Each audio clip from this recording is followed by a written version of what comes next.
చెప్తూ అధ్యక్ష ఇవాళ ముందుగా నేను మంత్రి గారికి ఒక విషయంలో వారు చెప్పినందుకు ఒక వాస్తవం చెప్పినందుకు వారిని అభినందిస్తా ఉన్నా అధ్యక్ష. గత ప్రభుత్వం ఈ పథకాన్ని ప్రారంభించింది. 72,000 కోట్ల పైచిలకు దాదాపు 73,000 కోట్ల రూపాయలు గత ప్రభుత్వం నుంచి మరి రైతుల ఖాతాల్లో జమ అయినాయి. అదే మాదిరిగా మరి మేము మా ప్రభుత్వం వచ్చిన తర్వాత ఒక దఫా మాత్రమే డబ్బులు ఇచ్చాము, 7,600 కోట్లు 2 పంటలకు గాను ఒకసారి ఇచ్చాము, వానాకాలం ఇవ్వలేదు అని చెబుతూ ఎట్లా మొత్తం 80,000 కోట్లు ఎట్లా ఇచ్చామని చెప్పారు. అందులోనే గౌరవ మంత్రి గారు ఒక మాట ఇక్కడ చెప్పారు అధ్యక్ష, ఏదో దుర్వినియోగం జరిగిపోయింది, 21,283 కోట్ల దుర్వినియోగం జరిగింది అన్నట్టుగా వారు ఒక ఖాతా ఇచ్చారు. దయచేసి మంత్రి గారు నేను కోరుతా ఉన్నా, మీరిచ్చిన 2వ పేజీ దయచేసి ఒకసారి చూడండి.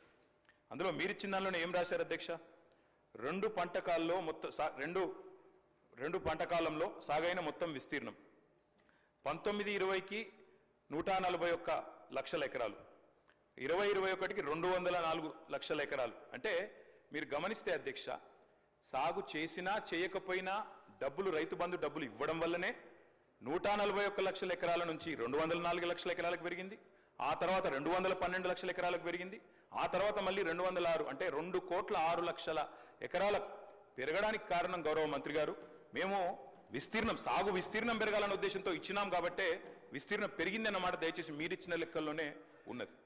అట్లాగే మంత్రి గారు మరి ఒక 2-3 విషయాలు చెప్పాలి. మీరు మాట్లాడిన తర్వాత మీ ఇష్టం అని చెప్పండి సార్. మంత్రి గారు ఒక 3 విషయాలు చెప్పాలి సార్. నేను అంటే ముందుగా ఈ ప్రశ్నలు అడిగి తర్వాత మిగతా సబ్జెక్టులోకి పోతాను సార్. ఎందుకంటే వారు ఇచ్చిన నోట్ ఇప్పుడే అందింది మాకు.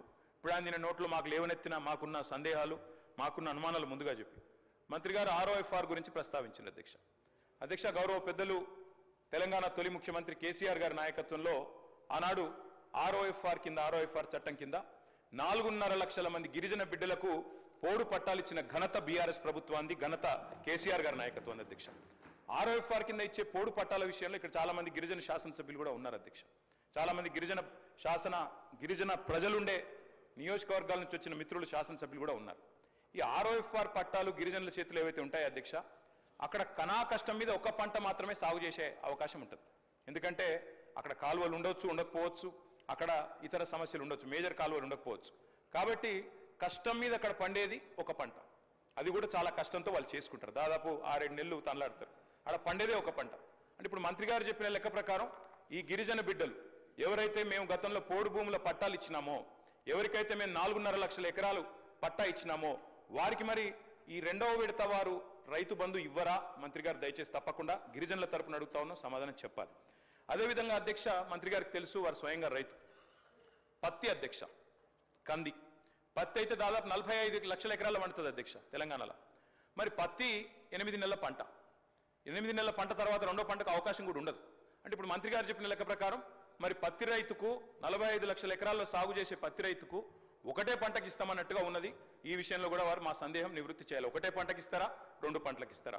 కంది కూడా సేమ్ అధ్యక్ష, మీ వికారాబాద్ జిల్లాలో కూడా కంది విస్తృతంగా పండిస్తారు, అది కూడా 7-8 నెలలు. అదే నన్ను చెప్పనండి మంత్రి గారితో విజ్ఞప్తి. ఇంకో రకంగా వెళ్ళొద్దు, ఇది కేవలం మేమేమీ చెప్పలేదు, గత ప్రభుత్వంలో జరిగినటువంటి విధి విధానాలను మేము ముందుంచాము. మీరు ఏది చెబితే దాన్ని అమలు చేయాలనే ఆలోచన తప్పితే ఆ పంటకి ఎంత ఇస్తారా, దీనికి ఎంత ఇస్తారు అనేది మేము నిర్ణయమే చేయలేదు. మీ సూచనల తర్వాతనే నిర్ణయించబడుద్ది. కాబట్టి మేము ఇంతవరకు ఈ ప్రభుత్వం రైతు భరోసా మీద నిర్ణయించలేదు.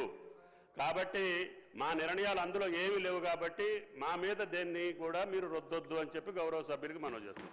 ఏం చేయాలో, ఎట్లా చేయాలో, పత్తికి ఏం చేయాలో, చెరుకు ఏం చేయాలో మీరు చెప్పండి. దాని ప్రకారంగా ప్రభుత్వం భవిష్యత్తులో నిర్ణయిస్తుందని చెప్తున్నాం. అధ్యక్ష, ఒకవేళ కోసే ప్రయత్నమే లేకపోతే, అటు రైతు బంధు పథకానికి కోతలు పెట్టే ఉద్దేశం లేకపోతే వారు PM కిసాన్ గురించి చెప్పరు అధ్యక్ష. PM కిసాన్ లెక్కలు నా దగ్గర ఉన్నాయి.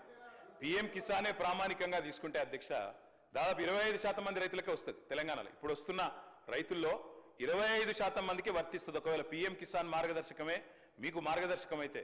మంత్రి గారి స్టేట్మెంట్లోనే PM కిసాన్ గురించి చెప్పినారు కాబట్టి PM కిసాన్ అనేది చెప్పాము. ఇవ్వమంటే ఇస్తాం, ఇవ్వమంటారా, వద్దంటారా మీ ఇష్టం అంటున్నా.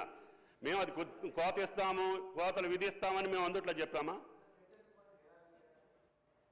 మరి మాకు అర్థం కాదు ఏంటంటే యథాతథంగా ఉన్నదున్నట్టు ఇచ్చినందుకు చర్చ ఎందుకు సార్? మరి యథాతథంగా రైతు బంధు ఉన్నదున్నట్టు ఇస్తే, యథాతథంగా ఉన్నదున్నట్టు ఇస్తాం, మేము కోతలు పెట్టాము అనుకుంటే చర్చ ఎందుకు? ఇంకా యథాతథంగా ఇవ్వచ్చు, 15,000 ఇవ్వచ్చు. ప్రజాభిప్రాయం ప్రకారంగా మీ అభిప్రాయం ప్రకారంగా విధి విధానాలు నిర్ణయించబడతాయి. మీరు యథావిధిగానే ఈమని చెప్తే చెప్పండి, మేము అభ్యంతరం చెప్పట్లేదు. అధ్యక్ష, ఇంకొక 2 అనుమానాలు మంత్రి గారి స్టేట్మెంట్ నుంచి ముందు అవి చెప్తాను అధ్యక్ష, తర్వాత నా సబ్జెక్టులోకి వస్తా అధ్యక్ష. అధ్యక్ష వారు చెప్పారు పత్తి 8 నెలల పంట, కంది 8 నెలల పంట, మరొక పంటకి ఇస్తారా 2 పంటలకు ఇస్తారా? మంత్రి గారు తమ సమాధానంలో ప్రభుత్వ విధానం ఏందో చెప్పాలి. ఆర్ఓఎఫ్ఆర్ అంటే అల్టిమేట్గా మరి చర్చ జరిగిన తర్వాత ప్రభుత్వం నిర్ణయం చెప్పాలి కదా, లేకపోతే ఎందుకు చర్చ? చర్చ జరిగిన తర్వాత ప్రభుత్వం నిర్ణయం చెప్పకపోతే ఎందుకు అధ్యక్ష చర్చ? మరి ఊరికే మనం టైంపాస్కి అయితే చర్చ చేయం కదా. దయచేసి మంత్రి గారు నేను కోరేది, అదేవిధంగా మంత్రి గారు స్వయంగా ఖమ్మం జిల్లా, ఇప్పుడు కొత్తగూడెం భద్రాద్రి జిల్లాలో వారి సొంత ఊరు ఉంటుంది అధ్యక్ష. అక్కడ పామాయిల్ పంటను విపరీతంగా మనం గత ప్రభుత్వం కూడా ప్రోత్సహించింది.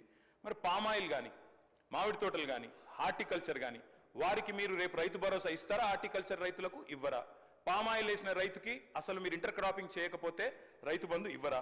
ఇంకా హైదరాబాద్ చుట్టుపక్కల ప్రాంతాల్లో అధ్యక్ష, రంగారెడ్డి జిల్లా